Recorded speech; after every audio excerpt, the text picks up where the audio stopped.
We out here today with the homie. Let's fucking go. Content coming on YouTube soon. Stay tuned.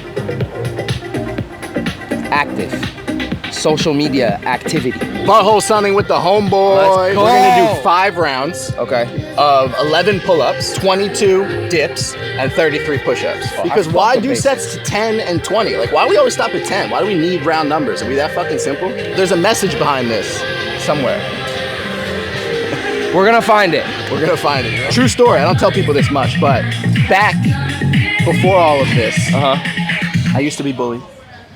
You used to be what? I used to get bullied. Really? And in those days, when I knew the bullies were doing 10 reps, that's when I decided, I'm like, I gotta do more than these fucking kids. Okay. So I started doing 11 and 12, and look at me now, I bully the bullies. Let's go, dude. No, don't bully, it's bad. Yes. Unless people really suck, it could motivate them. No, just dude. Bully the bullies. There's a level of bullying that helps people. Yeah. The kind of bullying I support is like the football coach mentality. Like, yeah. When someone's being a pussy, let them know they're being a pussy. Yeah. Because you know that they can be better. All right, I'm with you. 22. 22? Let's go. You clearly cultivated an insane physique. Is that something you've always wanted, or was it just a result? Like what? Yeah, result of 13 years of straight steroids, bro. Right in the ass. Okay, well, there we go, guys. We have the answer you guys have been waiting for, so we could be done. No, I think you'd literally die. I get accused of steroids, I get accused of genetics, I get accused of training for 4 hours a day. Yeah. None of it's true. It's just like, if you make all the right healthy choices, you train like an animal, you eat right, like you can have it. We're blowing up. What's that mean, bro? I shot a program with when he had 500,000 followers. We didn't sell one. Yeah. Not few. We didn't sell one. People have millions of followers and are broke. Yeah, you don't know what enough. you're gonna do with it. If you don't know why you want them, if you just want them for like feeling important, it's not gonna make you successful. And even if you do make a lot of money, like you're not gonna be happy. From the biggest thing I've gotten out of quote unquote growing on socials is the ability to reach more people and have a bigger impact on people. Right, bro, like, because you know how calisthenics changed your life. And I just told you my story, it's the same thing. Yeah. So on that, bro, were you actually bullied? Like, tell me a bit more about that, dog. Yeah, I mean, if you don't mind. I had an older brother, and like, my parents had a shitty divorce, so he was an angry kid, and like, we'd be home alone for hours. And take it out on your ass? Pretty much, from my perspective, I was fighting for my life. Like, I did not feel sanctuary being in my home. Yeah. Being in my home from school meant being tormented by my brother for like endless hours. So I learned, how to be in uncomfortable positions for like long periods of time, and I learned how to fucking fight. I don't know, You think it contributed to like how you carry yourself today? Contributed to, at the time, me having low confidence and me like, like these things have different effects. Like, it obviously contributed to me being able to be an athlete, knowing how to push myself to a whole nother level and battle for shit. But yeah, I mean, it caused psychological issues, which I'm over. Yeah? But I'm not gonna sit here and pretend like how did you go about that? Like, getting over it, bro? Because a lot of people, that shit goes into a box somewhere real deep inside of them. Yeah, it did. I mean, it's a growing experience, man. I'm 33 now. Like, I've been trying to fix these things for 13, 15 years. So like, and I'm still not perfect. And I'm gonna look back on today and say there was so much I could have grown from in a few years from now. Yeah. But honestly, this was my release for everything. Yeah. This was my answer for everything. If I had to rebuild Maslow's hierarchy, his pyramid, I'm flipping it upside down, and at the very base, the tip is your health. The health of your mind and your body. Because even if you think it's important to make money first, or to get food on the table and everything, none of it's important if you're not healthy, right? People don't understand how this stuff works. It's not about being shredded. How you look on the outside is just a reflection of how you look on the inside. This is a podcast. Let's go. Let's fucking go, dude. I'm inspired, bro.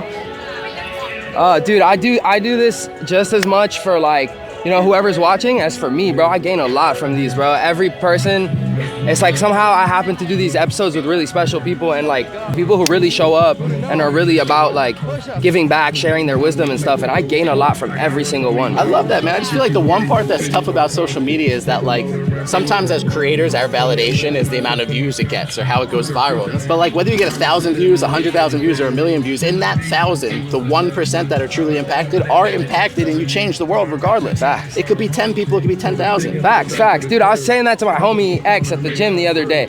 It was like, bro, imagine 10, because he was like, oh, I just started a YouTube. I'm getting like 10, I got 10 subs. I'm like, bro, imagine 10 people right now came up and were like, hey, bro, I fuck with you so much. I want to see everything you put out. You'd be stoked. That's all it took, yo. This is how everything changed for me. Years ago, when I first started posting, I would post some freestyle flow with a rap lyric. Something cocky, some Eminem lyric or something like that.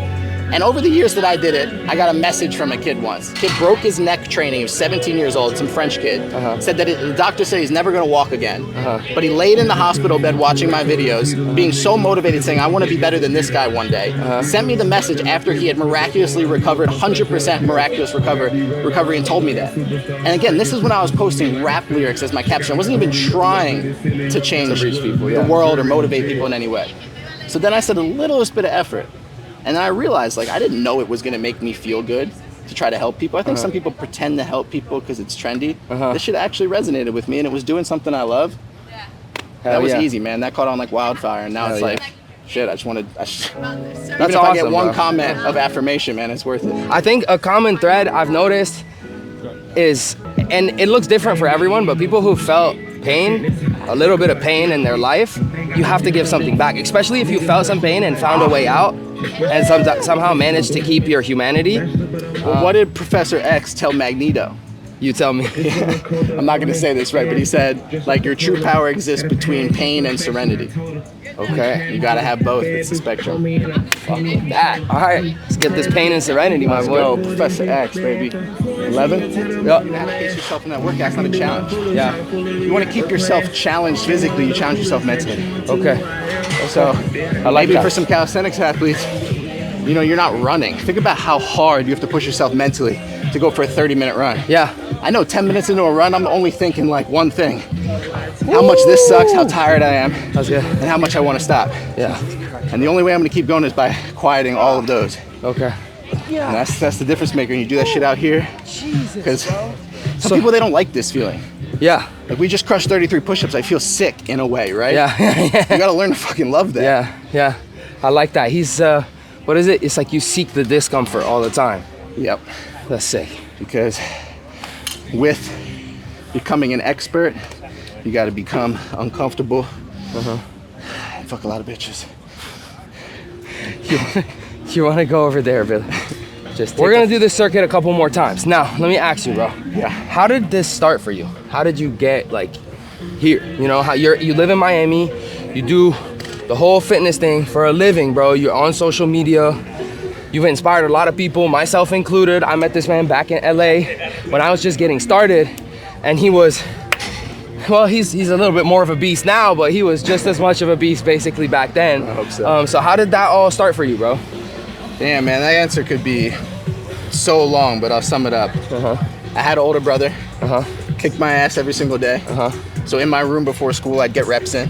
Okay. Knowing that over time it would make a difference. Okay. Which it eventually did. I stuck with fitness because that propelled me forward in everything in life. Played high school football. Eventually went to college, kept doing all my workouts. When I moved to LA, man, I was working in corporate America. Yeah? Working a 9 to 5. Damn, I was so frustrated after sitting all day because I knew this wasn't for me. I'd go and I'd kill it in the gym. Yeah. I had to, it was my release. And long story short, like, calisthenics was getting started. I loved it. I just shared what I was working on, and my skills were pretty amateur compared to today. Yeah. But back then they were pretty good. Yeah. I guess a combination of like my ability to create good content, being good at the sport when it was new, just helped me build a following. Fair enough, dude. And yeah, man, it all happened by accident, but I saw an opportunity. My background in business was in marketing. Okay. So I used my channel to market my own stuff, sell my own programs. Yeah. Help give people the bodies they wanted, the lives they wanted. It's crazy, dude. All calisthenics. That's crazy, bro. Cause you're built like you got the makings of a D1 athlete, bro. I thought you played college. Like I thought you played sports in college. I wish, man. It's the one thing. For anybody watching this that's playing sports, stick with it as long as you can. Because when you get older, the leagues don't exist. Even if your body's in good shape. Okay. The leagues don't exist. You can't play. You'll never get that back. But it translates. You find a new sport. Yeah. You channel that energy to something different. All right. So if you were talking to 16-year-old Adam, 17-year-old Adam, what would you say to him? Oh man, what a question. Top. I think about this all the time. Dude, it's just never too late to start. You know, when I was 16 and 17, I thought it was too late to start a YouTube. When I was in college, I thought it was too late to start a YouTube. When I was after college, I thought it was too late to start a YouTube. I thought it was not possible to go into the fitness industry and make the kind of money I'd make in corporate. I just had so many limiting beliefs, man. I had so many fears. I had so many pressures from my family and from my parents. It's just something that most kids have, where they feel the need to follow the path that was set for them. Man, you gotta do what makes you happy, but have realistic goals. Figure out your why. What do you want? Why do you want it? Oh man, and then kill those limiting beliefs. Yeah. That's it. Hell yeah. 16-year-old Freight. Hell yeah. 16-year-old Nikki, or you were probably 14. Yeah, probably. We would have been homies though. And dude, I needed that. Like, honestly, when I was that age, that's the biggest thing I didn't have. And like, man to man, this is why I do all this shit and why I have a channel is, you don't know how many times, bro, between the ages of 13 and 21, I just went down any path that I could. So had I had someone a little older who gets it, who was like, yo, bro, we did it and this is how we kind of did it, or we're doing it, that would have helped so much. That's why I do everything that I do, bro. But that's why you do everything that you do. So I went through it. You can't wish that it was different, because you wouldn't be doing what you're doing. It's true. And that's a testament to not having any regrets, man. Because at the end of the day, I was like, why did I go to a 4-year college? Why did I get a marketing degree if I was going to go do this? And then it all came full circle. I'm using my marketing degree and everything that I do. Absolutely. Bro, it all matters. Absolutely. Your entire journey of struggling or wasting time is only necessary to get you to the point to decide to do something different. Or to do something about it. Absolutely. Necessary. Cool, brother, thank you. I think we're gonna hit this circuit 2 more times. You guys saw how he does it, bro. Basics, crazy pace, natural movements, sprinting, jumping, train like the athlete that you wanna look like, eat good, eat right, and get your mind right, right? That's it. Said like a true boss. Cool. My boy. You, you guys check out Adam, check out all his socials, check out all his programs. The guy's a beast. Thank you for tuning in, and I'll see you next time. Appreciate you guys. Good, Billy?